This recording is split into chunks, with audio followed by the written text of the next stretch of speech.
Philadelphia Phillies first road trip of the season. We got 6 games on the road for the Phils after they start the season at home. 3 against the Nats down in D.C., and then they went up to Busch Stadium in St. Louis. 3 games against the Cardinals. We're back here, episode 2 of Cherry Pinstripes. Today I'm joined by my man Dre. Dre over there in the producer seat, hanging out with us today. We're going to break down these last 2 series, and we're going to jump a little bit into the 4-game set against the Pirates. That is going to start later today.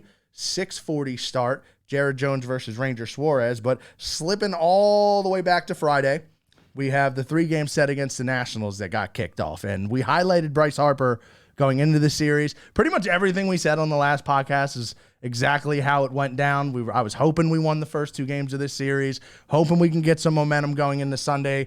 Mackenzie Gore was the guy for the Nationals that we highlighted. He had a good game on Sunday to eliminate the sweep, but we started the series hot. Bryce Harper had an amazing series, as he always does against the Nationals. They win that first game 4-0. Then they come out on Saturday, game 2. They win 5-2, and then they lost that third game. Of course, Mackenzie Gore, Christopher Sanchez matchup on Sunday. They lost that one 3-2. Just couldn't really get anything going. Mackenzie Gore, we've talked about him before. Good kid, going to be around for a while. We're going to see him a lot over the next 5 or 6 years, and I don't love that matchup. I like that kid. He's pretty good. 4-0 win of first game of the series was Aaron Nola's bounce back game. Had that horrible game against the Braves to start the series, so it was good to see him have that bounce back game. Still walked a few guys, but overall had a pretty good start. And then in the second game of that series, I believe we had Ranger Suarez on the mound. Suarez is going to be the leading pitcher for us to kick things off against the Pirates. So Jose Alvarado got the save op in that second game. And another thing we talked about in the last pod was the back end of the bullpen. Jeff Hoffman, wanted to see my guy Jeff Hoffman get some save opportunities, and I got my wish.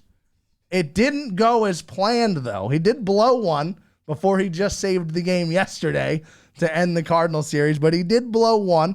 He blew one, got one. Jose Alvarado came in and pitched on that game on Sunday, and then the game Saturday, and then Sunday, Kyle Finnegan got the save for the Nationals. First game of the Cardinals series was the Jeff Hoffman blown save. He did get the win. Looks good in the box score. He got the win. Everybody loves the win column. It's 2024. Phils win that one in extras 5-3. Jeff Hoffman blew the save. I was so excited on Twitter. I almost tweeted out, like, Jeff Hoffman's coming out. Like, I'm hyped. I didn't want to have like a freezing cold takes moment, so I waited. He did blow the save. But again, he gets the second opportunity there in the third game of the series. The Phillies won that 1-4-3. Jeff Hoffman. Aaron Nola again pitched the first and last game of this road trip. We won't see him in the Pittsburgh series. Doesn't line up for the Pittsburgh series. He'll kick off the Rockies series at the beginning of next week. But things went according to plan on the road. It's nice to win 4 out of 6 regardless. We knew going into this little stretch here that they're playing a lot of teams that aren't expected to be in the playoffs. So, it's early. You don't really know who these teams are. Young teams like the Pirates that are coming into town right now, they'll play above scale early in the season. Everyone's fresh. Not all the starters are going deep into games. Guys are getting yanked early. Things are weird early. So although the schedule looks extremely tasty, it doesn't always go that way. So they win 4 out of 6. You need that. Now you're coming back home for a long homestand. They do get 1 day off on the 18th, but 10 games at home against the Pirates, the Rockies, and the White Sox. You want to get this home stretch started and going right. Ranger Suarez, Jared Jones is going to be our first matchup. And I do want to note going into this, we have Jared Jones and Mitch Keller coming into the office next week. So they're both going to pitch against our Phils, and then we're going to see them next week. I hope I got some fun stuff to say. If they roll through here and like the Pirates beat us, I don't know. But Jared Jones, Mitch Keller, probably the 2 guys that I would like to highlight in this series, though. 2 good pitchers. Obviously, Mitch Keller got the opening day nod last year. He's the ace of the staff, kind of like Mackenzie Gore in the last video. I know the ERA is over 5 right now, but when he's on, he's nasty. Fastball's up close to 100. The sliders wipe away.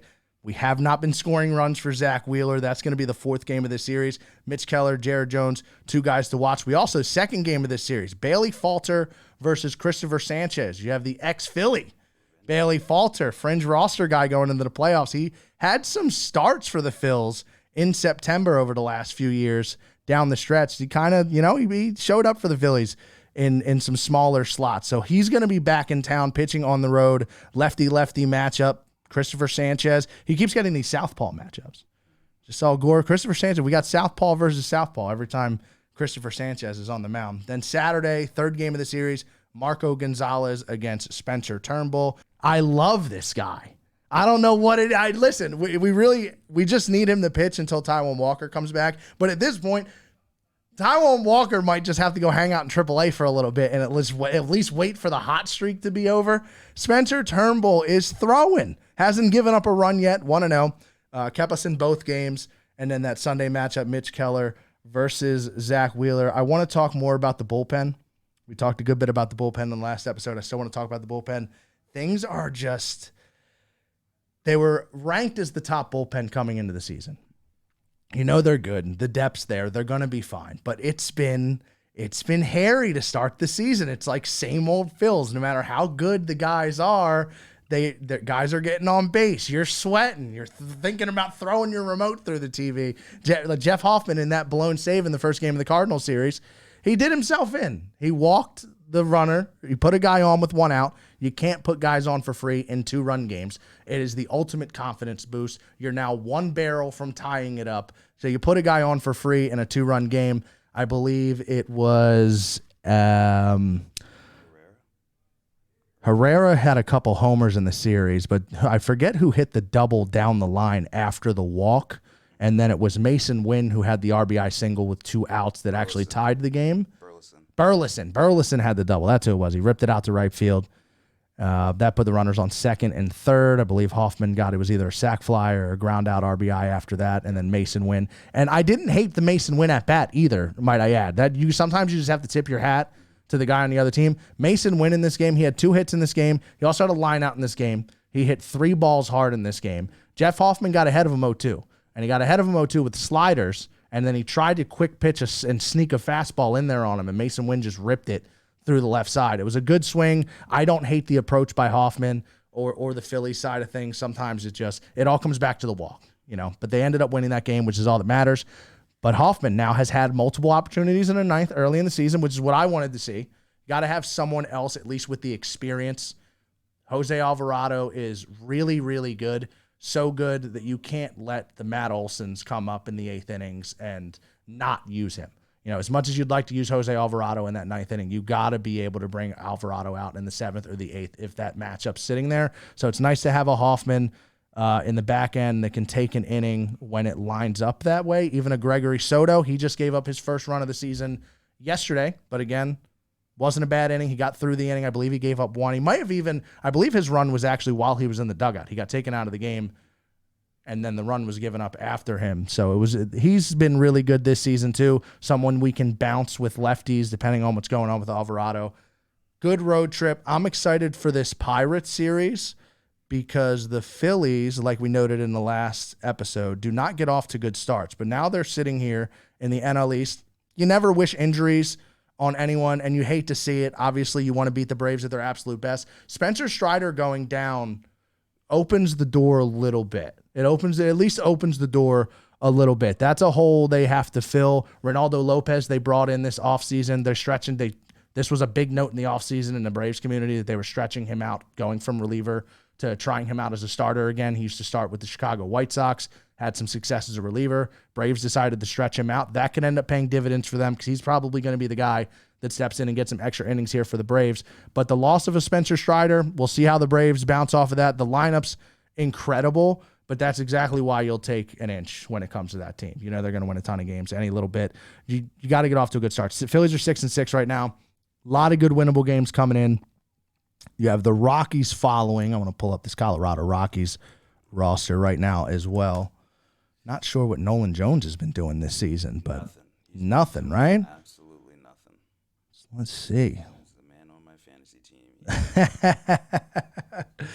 All right, well, Ryan McMahon, Charlie Blackmon, Ezekiel Tover hitting the ball a little bit. Yeah, Nolan Jones. The Rockies as a team only have 4 guys with an OPS over 500. Historically, though, they do have a few guys, Charlie Blackmon in particular, who hits extremely well in Citizens Bank Park. So after that Pirates series, you're going to have the Rockies coming to town. Another series that they should be able to get through this entire home stretch or at least for me, I'm looking next week when they have that off day on Thursday. It would be nice to see them win 5 out of these 7. 4, I'm happy with 4. If we go 4-3, I'm probably sitting there on Thursday recording the next pod. I'm happy with that. But 5 would be awesome. Just get in a rhythm. This is what the Phillies haven't done over the last few years, is come out and assert their dominance right away. It's taken a few months. It would be nice if a month from now you're 7 or 8 games over 500, 8, 9, maybe 9 or 10 games over 500.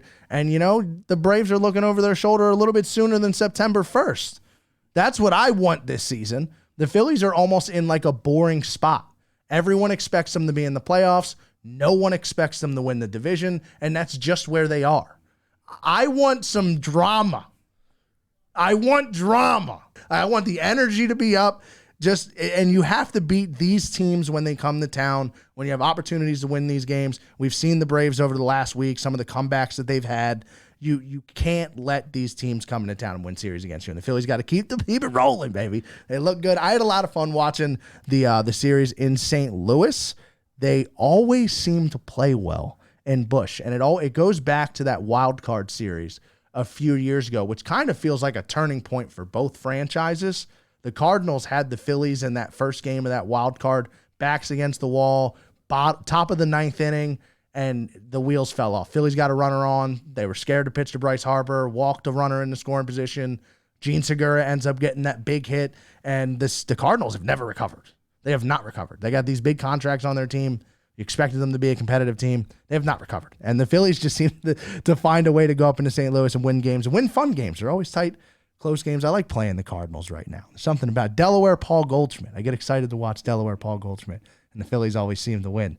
And, of course, we own the Nationals, going back to that first series this weekend. I will be updating the Twitter thread soon. I'm not sure if Dre is aware of that. But back in 2021, the Washington Nationals tweeted, it's not as difficult to beat Philadelphia as Philadelphians say it is. And they posted a graphic of their career stats against the Phillies. They were 150 and 149 against us. They had just gotten over the 500 line, and they tweeted that out. So ever since then, I have a thread under there. I update the record every couple months. I'm not going to do it after a 2-1 take. I would have if we swept.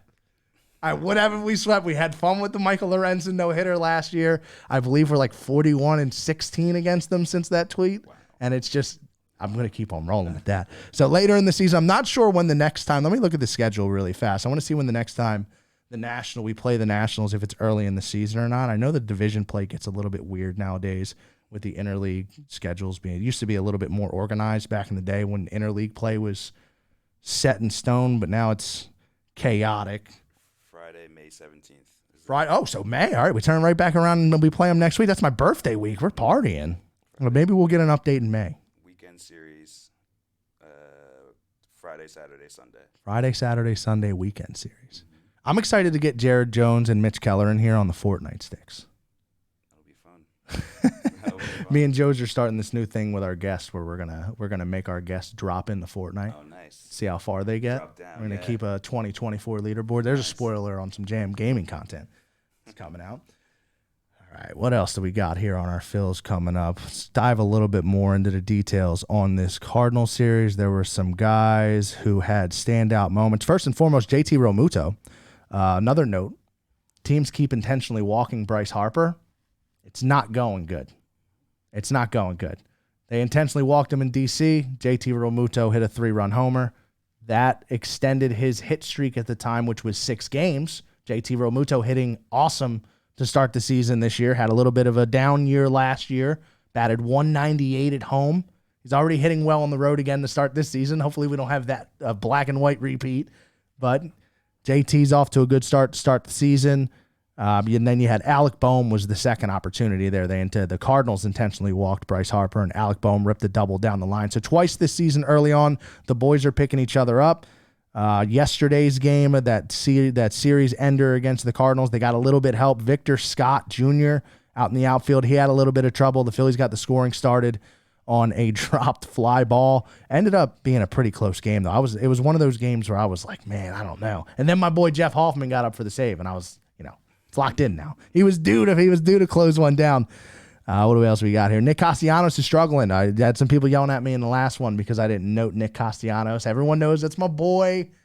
People were expecting me to be a little Castellanos bias. He's got to pick it up.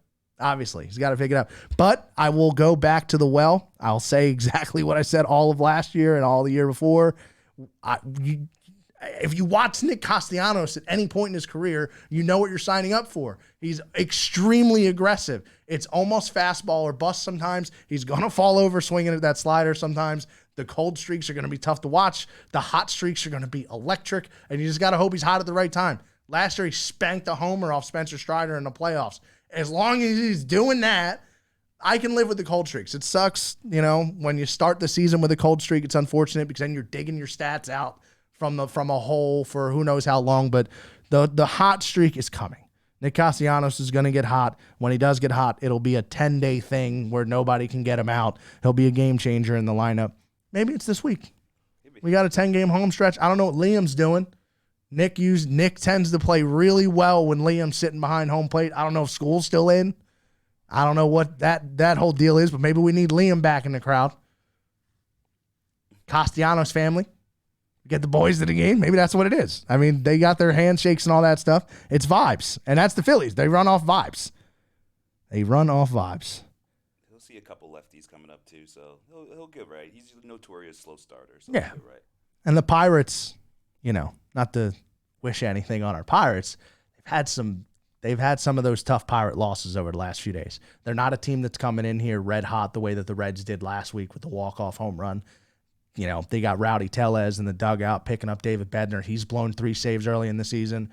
A guy, again, if he was on my favorite team, I'd be saying he's fine. He's going to be fine. And, he will be fine. But maybe he won't be fine this weekend. Maybe he won't be fine this weekend. Maybe it'll take a week. So we'll see. Johan Rojas started slapping the ball a little bit. We're getting some base hits out of him. Started like 0 for 45. It was really like 0 for 17, but he couldn't even put a bunt down there the first week and a half of the season. But the road trip, he did get a couple of knocks. He was 3 for 4 in the first 2 games of the Cardinals series, and obviously, the defense. So if he can just sneak a couple games in there throughout the week where he's getting on base, contributing an RBI from time to time, that's what you want from him. You're not looking for a whole lot. It's all about the glove. But Christian Pache, he also got some game time over the road trip. He's another guy that you want to keep his legs going. He can play a little bit. We got Rojas entered the series batting 0.45. He was batting 0.45 going into that Cardinal series. 205 OPS, and he had not driven in an RBI at all. And the bottom of the order's been getting on. Like, he's batting behind Brandon Marsh most days, who's batting 340. So the no RBIs is, I don't love counting stats all the time, but in that situation, it's like, brother, come on. Let's go. But he tacked a couple on this weekend, and the boys are rolling with the Pittsburgh series. So that is pretty much, we're going to do a little rapid recap there, and that's probably going to do it for today's episode. We are going to be rolling episode 3 next week on the off day. That will most likely be out on Friday morning. We're also going to have some more short form content coming out this week. More and more content. The schedule's starting. Dominoes are starting to fall into their slots. We're going to have more and more content rolling out. If you're not already following us on Twitter, Instagram, Facebook, obviously, if you're listening in on YouTube, check out Spotify. If you're on Spotify, check out YouTube. We're going to have shorts, reels, all that stuff coming out. We're just going to keep on expanding. We're having fun. These, as I said in the last episode, these podcasts will just keep on getting longer and more in depth as storylines start to grow, and maybe the roster hasn't changed at all yet so far this season, but things are going to start getting spicy. And we're going to start stretching these things out. I'm excited, right? Thank you for joining me today. Thank you for having me. Thank you. Phil's look good. 4-2 on the 6-game road trip. 10 at home with 1 off day here coming up. Got to finish the month strong. I'm excited. They're looking good. See you guys in the next one. Peace.